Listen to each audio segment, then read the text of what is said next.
I've just been noticing in the past like week or two that Mary's been really fidgety, as you can see back there. She's been distracting herself, others, not being able to do schoolwork. I mean, I don't know what else to do. We called the principal, called her mom a few times. I know she's coming in pretty soon, so. Well, I definitely think we can all work together and be able to help her. I have her evaluation here, and I definitely think that she has a sensory processing disorder, so we can talk a little bit more about that with her mom. Okay, cool. Let's hope it works. Come in. Hi. Hi, I am Mr. Mead, Mary's teacher. Hi, I'm Angelica. Hi, nice to meet you. Are you Hispanic by any I chance? am 50%. Thanks for noticing. Very ethnic family. Very quiet. So, yes, you have been called in today, Mrs. Gonzalez, because Mary has been pretty distractible in class lately. She's not been doing her work, but getting up, distracting others during regular class time, not recess or anything. So, as you know, we've called you a few times, called the principal, and we've gotten your permission to give her an OT consult, which she did yesterday, and pass it over to Angelica for the results.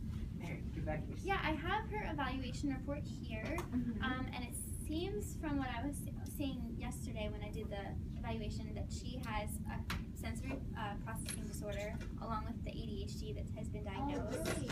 I thought her ADHD medicine just wasn't working. Talked to doctors and we tried different things. They said this was the best situation, but I don't know what else to do. I didn't think it could be something else. Yeah, it seems to be a sensory processing disorder, and What's that? it is when someone cannot respond properly to their environment. So things in Mary's environment are causing her to over-respond or under-respond. I guess mainly just over-responding and being disruptive in class. I always just thought she was a busybody and she's really impulsive at home and in public. We start to get a lot of stares from strangers. She's always bumping into furniture, being really loud. I know she tries really hard on her homework, but she just keeps getting frustrated, hitting her arms on the desk and crying. And honestly, I don't think people are playing with her very much anymore. No, we've noticed at recess, nobody really wants to play with her. She gets quite upset about it, and then that makes her act out more, so. Well, from my evaluation, I think there is a lot we can do to help her with the sensory processing. So the first thing we can start to do all together is try and create a sensory diet based off of things that she does at school, and this will be able to help her at home as well. Oh, great. So every child has a unique sensory need, so we're going to personalize it for her, and the great news is that by creating a sensory diet, it'll have immediate effects, hopefully, and long-lasting effects. Mary, turn down. Sorry. It's okay. And long-lasting effects that will be able to restructure your child's nervous system, that will limit negative behaviors and also increase attention span. So we can go over some of those things today on ways we can decrease some of these negative behaviors. That'd be great. Thank you very much. I appreciate it. Yeah, so let's head over to the OT consult room and we can show you a little bit. Great. Thank you. So Mrs. Gonzalez, can you tell me a little bit about how your mornings are, a little bit about your morning routine? Mornings are rough. We have a hard time waking up, and once we are, it's running around like crazy, and we can't get seated at the breakfast table, and we can just never make it through the morning routine, and we always miss the bus.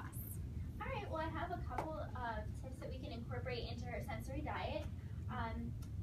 For breakfast, maybe you want to try giving Mary crunchy cereals, yogurt through a straw, maybe cut apples.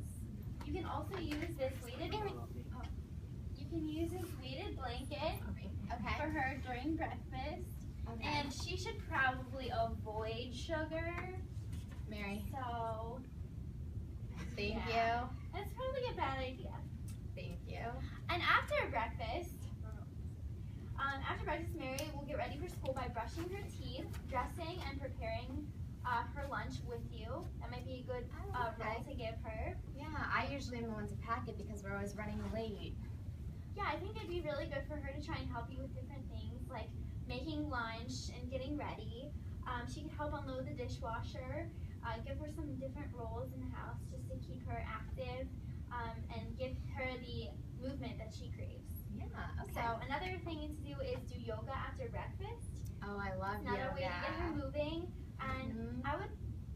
definitely avoid watching TV in the morning, especially for a long period of time. No SpongeBob in the morning. Maybe we'll have some time after school.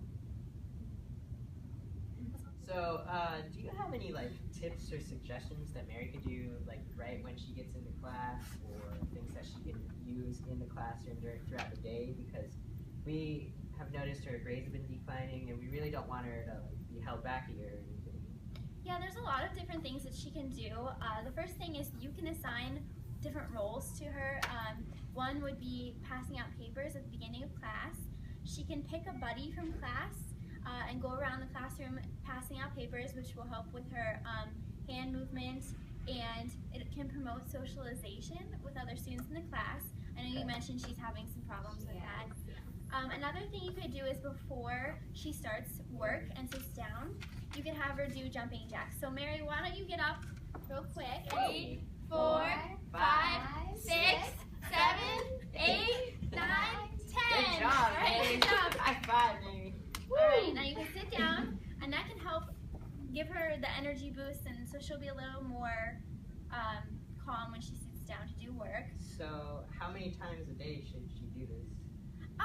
It depends. She should probably get breaks throughout the day when she's working at her desk. Okay. If she's doing paperwork or taking a test or anything like that, she should probably get maybe a 5 to 10 minute break throughout the time that she's sitting.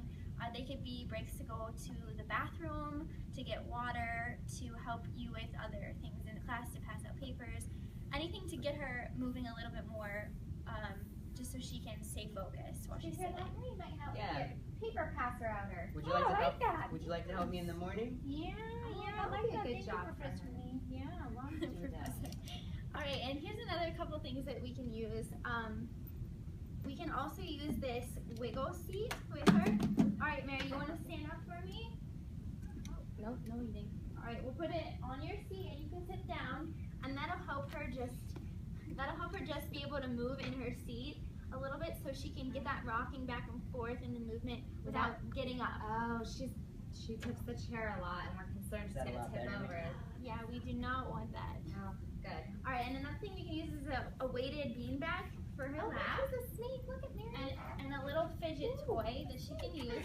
I don't think you want to kiss the snake, but you can play with the snake, so it keeps you a little bit occupied while you're sitting. And here's your fidget toy you can play with.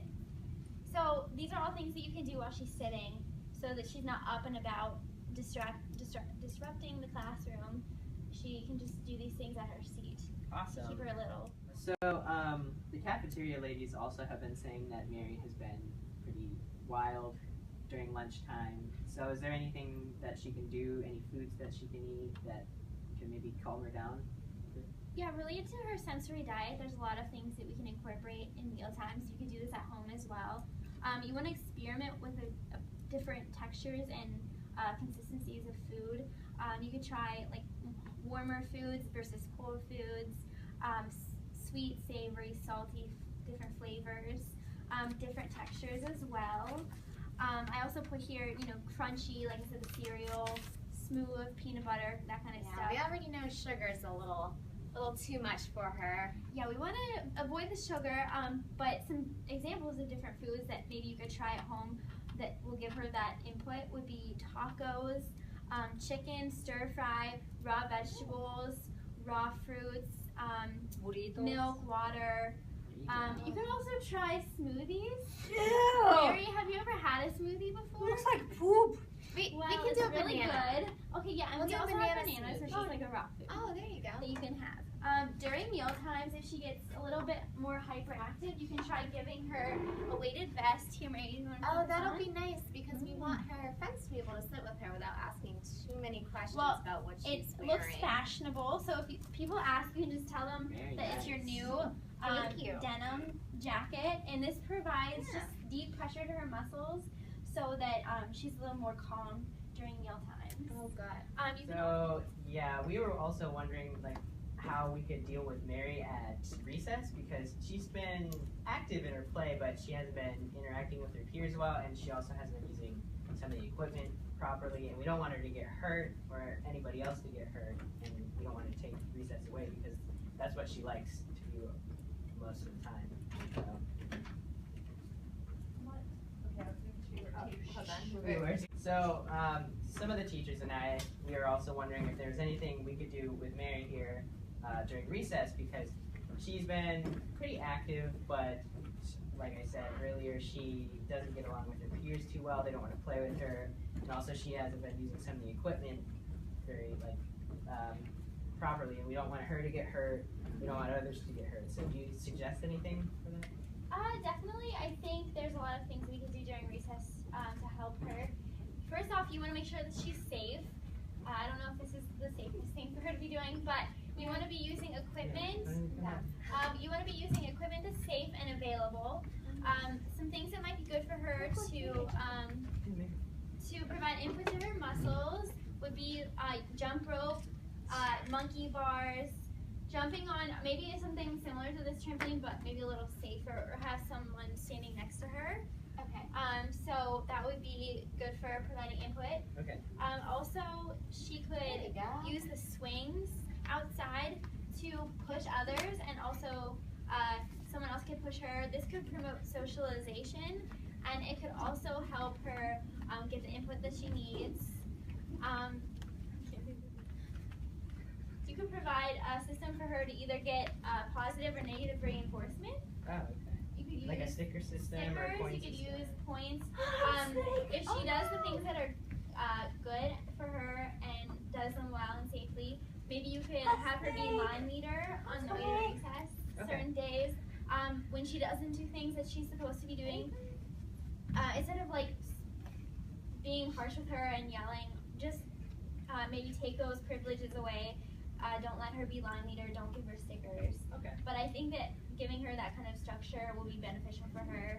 And I think using the tools that you guys have in the gym and outside will be good for getting her to move around and be active. So you want to take recess away if she's being bad. That was one of my concerns. Yeah. I feel like she needs recess. You like recess, don't you? Oh, I like that! No, I would just take away certain activities. I wouldn't completely punish her, because that's not exactly, you don't want to create any emotional disturbances. So just maybe like the stickers, if we start doing the sticker system, take them away, just those certain activities, but not the whole overall recess. So. Okay. How is Mary at home? It's worse in the morning than in the afternoon, but we still have a lot of busyness in the afternoon. Well, like I said earlier, it'd be great for you to engage her in some of the chores that you do around the house, like doing laundry and putting dishes away. So you could have her sitting with the weighted blanket, folding laundry, or up and moving around. That will really help. You could help me vacuum, Mary. That'll really help her. Yeah. Also, you can engage your whole family in what we like to call making a pizza. Pizza, I like pizza. Do you like pizza? She does. Pizza. One of her favorite foods. All right, so I'll show you. You want to take the weighted blanket and place it on top of her. Pizza, I like pizza. And this provides Blanket. deep pressure to her muscles, Can I put the which will help crust on? relax her. Crusty pizza. Yummy. So we want to take a ball or a pillow or something and press a little bit on her legs. Will And this help her go to bed?